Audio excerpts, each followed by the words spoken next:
we are supreme and we're infallible, and we get to the point where we have power structure. The most important mistake we've ever made was to assume that the power structure was God instead of real God. And by real God, I don't mean a person, but I mean the great intellectual integrity governing all the great designing. We didn't design humans. We didn't design planet Earth. We didn't design all the 2 billion galaxies we now have discovered. We didn't design atoms. We didn't design anything. But we have an ego that seems to feel if we don't solve the problems. So when you ask me about the crisis, I say our ego is in the way right now. We kind of think it's up to the politicians to solve it, and nothing could go worse than that. If we dumped all the machinery and technology we have into the ocean, within 6 months humanity would die. If we dumped all the politicians all around the world in the ocean, everything go along very nicely. So our peril right now is one of those politicians being given his ego by the power structure. Enormous money is being put up, for instance, just to buy the presidency today on television. It costs $50 million. The senatorship, $20 million. The representative, $2 million. And so this is completely corruptible. We have now where the power structure is the enormous money of the world is running affairs in the United States and much of Europe and so forth. So the question is, what can a little individual do? Number one, the little individual can dare to be absolutely truthful with himself. If you really recognize the kind of things I'm talking about, and just don't go along with the crowd about anything, but dare to really use our minds, where our minds know about the truth. If we dare go along with the real truths, we'll probably stay here. But otherwise, I think that we're included in the universe eventually to be local universe information gatherers, local universe problem solvers, in support of the integrity of an eternal regenerative universe. We may be even introduced to test to see whether humans can mess up the universe. Anyway, I think the invention humans are under examination. We're in final examination. Unless we as individuals really dare to go with the mind and dare to talk the truth and hold to it, absolutely, no matter what else comes along, we're not going to stay here. Evolution is trying very hard to make all humanity one family, giving up all nations. That is such a hope. I think in the book Critical Path, you point out the need to become all the different economies and the different nations for there to be a realization of one humanity. Yeah. I guess it said, to the youth say, one planet, one people, please. Right. And that when we understand this. There's a very interesting thing that Christine Lund did on the Channel 7 News here about birthing and instantly giving the baby to the mother, instantly.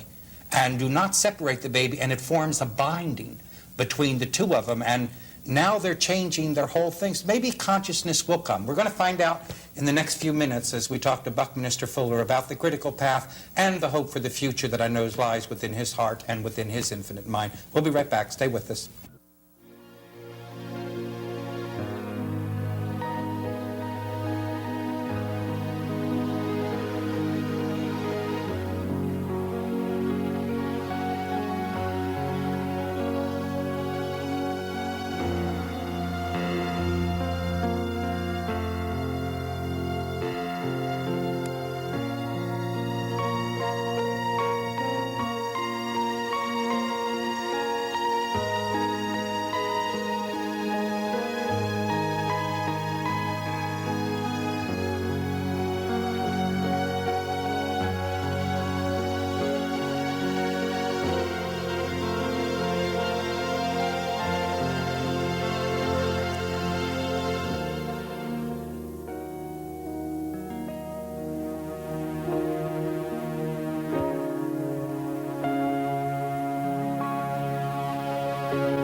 Welcome back to the program and to Buckminster Fuller.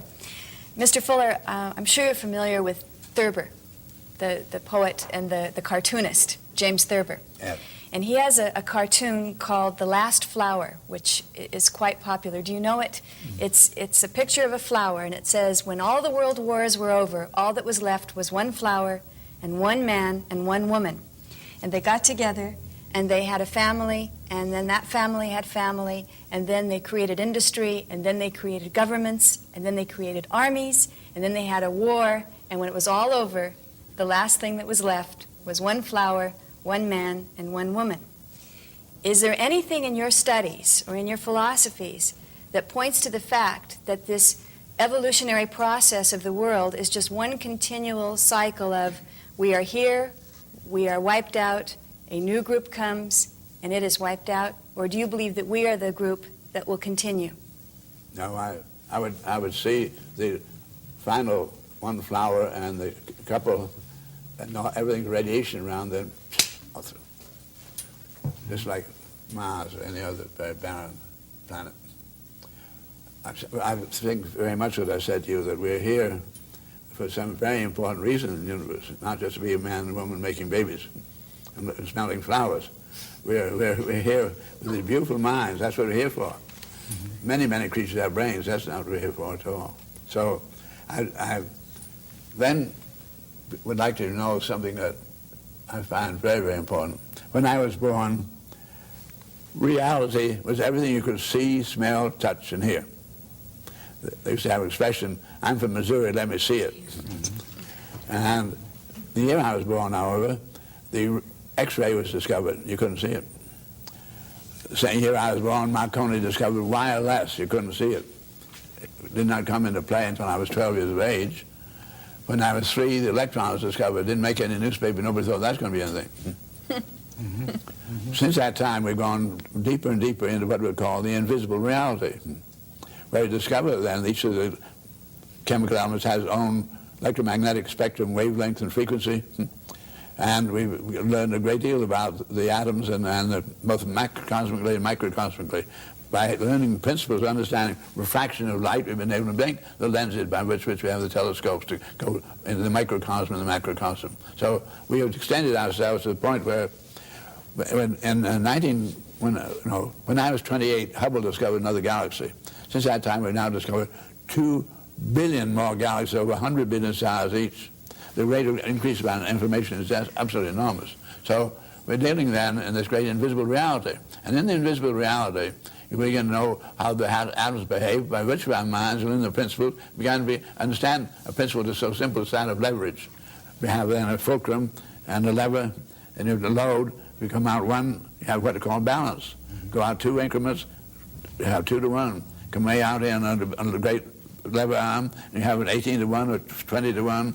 All machinery and technology, gears are all made with these principles of what you call advantage, mechanical advantage. Anyway, human beings with their minds having access to these principles are now dealing in a great invisible reality where 99.999% everything is going to affect our lives tomorrow is being conducted in the realms of reality, non-contactable by the human senses. For this reason, the newspaper, the television, what we're doing here, the media can't get people to really understand. And people, we have what they call the power structure, and the power structure way, way back from just the big man, bigger than the others, has learned then to what's that, don't let 2 men come, big men come in one side, divide to conquer, keep conquered, keep divided. So the muscle people made all the brain people specialists. So we have all these specialists in the blind, invisible area, so this invisible man can't see what's going on in the other one. So today, society doesn't realize something that I undertook, which was speaking about introducing artifacts which would control the environment. I learned, for instance, as you can, that the Earth is not touching the moon is not touching the sun, and so forth, yet we all held together this invisible gravity that kept